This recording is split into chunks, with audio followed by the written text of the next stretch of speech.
The question sounds simple. Does planet Earth exist in the Star Wars universe?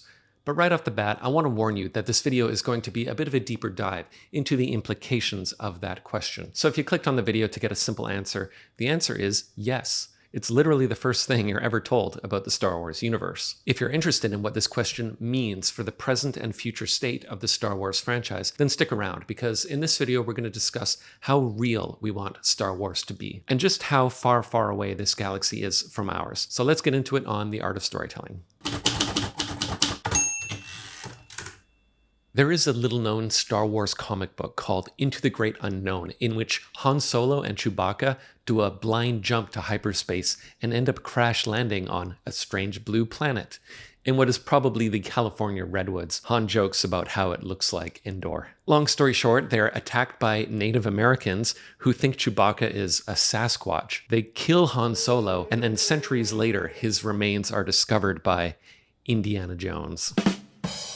It's a bit of cheeky fun and not really considered canon, but it has the rare distinction of being one of the very few stories in the Star Wars oeuvre in which planet Earth is directly involved. Now, if you consult the Wikipedia page for planet Earth, you'll discover some interesting connections between our galaxy, the Milky Way, and the Star Wars galaxy, which, if you didn't know, is called the Sky River Galaxy. For example, it turns out these two regions of space are connected by something called Star Tours, a travel agency that offers organized tours on board the Starspeeder 3000 to places like Tatooine and the forest moon of Endor. Star Tours happens to have intergalactic space terminals right here on planet Earth, the first of which opened in 1987 in Anaheim, California, which is a crazy coincidence because that's also where Disneyland is. Now, believe it or not, I actually went on this tour, which means if you accept the existence of Star Tours as canon, I was literally at the Battle of Yavin when I was 6 years old. Another great connection happens in the movie E.T. You might remember the scene where they go trick-or-treating and E.T. recognizes Yoda, which makes sense because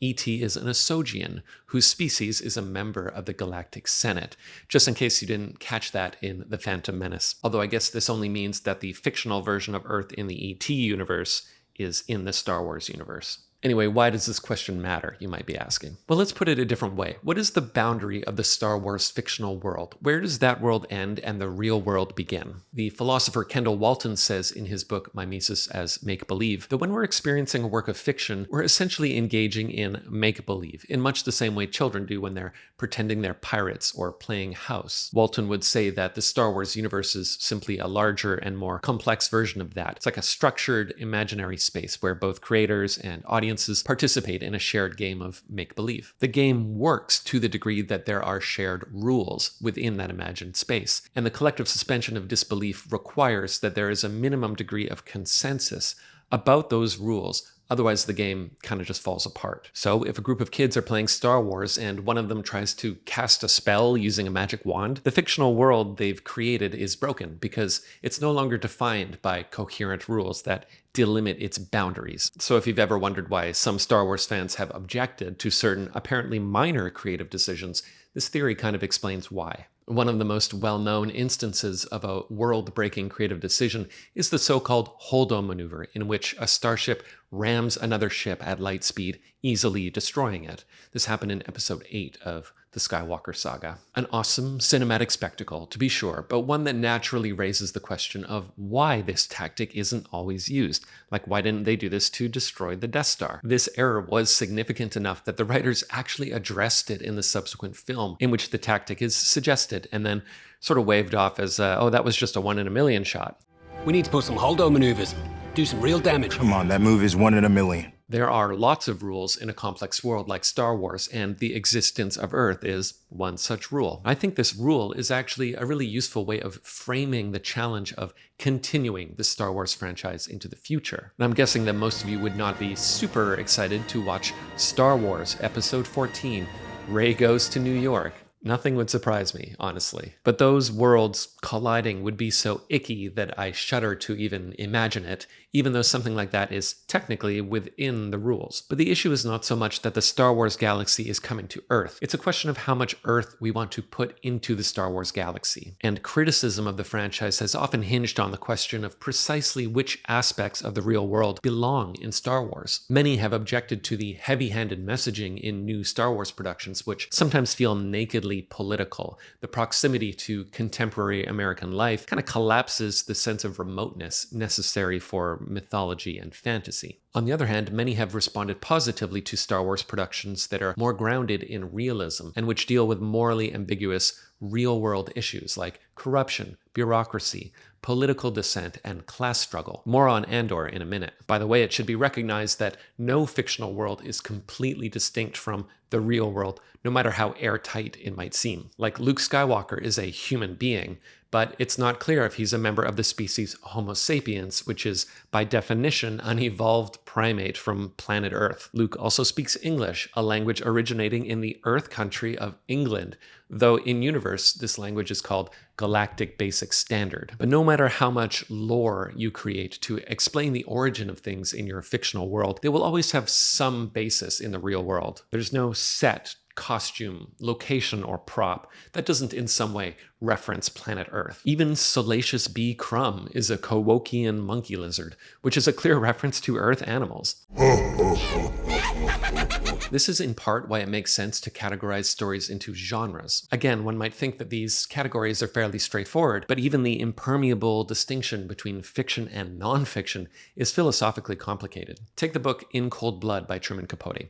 It's the true story of a series of murders that happened in Kansas in 1959. Capote traveled to Kansas to meticulously research the story, and that story is presented as fact in the book. But it has long been debated whether this book, which has specific dialogue and character motivation, rightly belongs in the nonfiction section at the library. Star Wars itself overlaps with several genres of fiction. It's fantasy, adventure, war drama, western, and interestingly, it's generally not thought of as science fiction, despite involving space travel and advanced technology. Now, to help us understand this distinction, we can refer to J.R.R. Tolkien's classic essay on this subject called On Fairy Stories. And by the term fairy stories, he means roughly those stories in which there are magical or fantastical elements. They contain creatures or forces that transcend the natural order, but they are distinct from what he calls traveler's tales, stories about the exotic and unexplored, but which are still grounded in the possible and the real. He writes, "Such tales report many marvels to be seen in this mortal world in some region of our own time and space. Distance alone conceals them." In other words, a long time ago and far, far away. So even if something isn't fully explained in the text, one assumes that there is a non-magical explanation for that thing. It's kind of a fun exercise to ponder which stories might fall into which of these categories. So 2001: A Space Odyssey is generally regarded as science fiction because even though we might not understand how HAL 9000 works, we assume that he is an extrapolation of our own technology at a more advanced stage. Even the Stargate sequence, fantastical though it may seem, is presumed to be rooted in a plausible concept of interdimensional travel.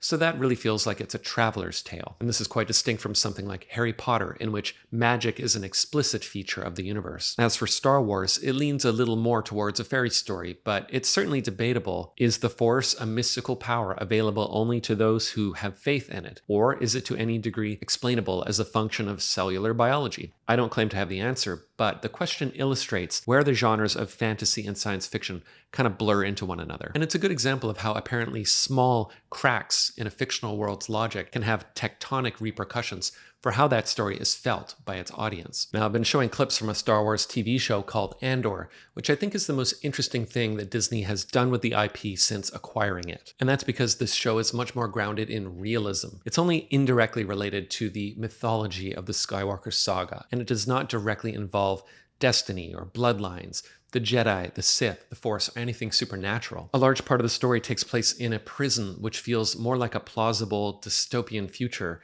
than an epic space opera. And to me, this is at least a proof of concept that audiences can tolerate the Star Wars universe being a little more down to earth than it previously has been. And arguably, this is a necessary way forward for a franchise whose main story has centered on the destiny of a single bloodline. Because the more that story is complicated and protracted by further sequels, the less potency it has as mythology. Whatever Disney has planned for Star Wars and whatever direction you'd like the franchise to take, I think its future depends on how much of our own world we're willing to tolerate in a galaxy far, far away. But I'd love to hear your comments below. Please subscribe if you like this video, and I'll see you on the next one.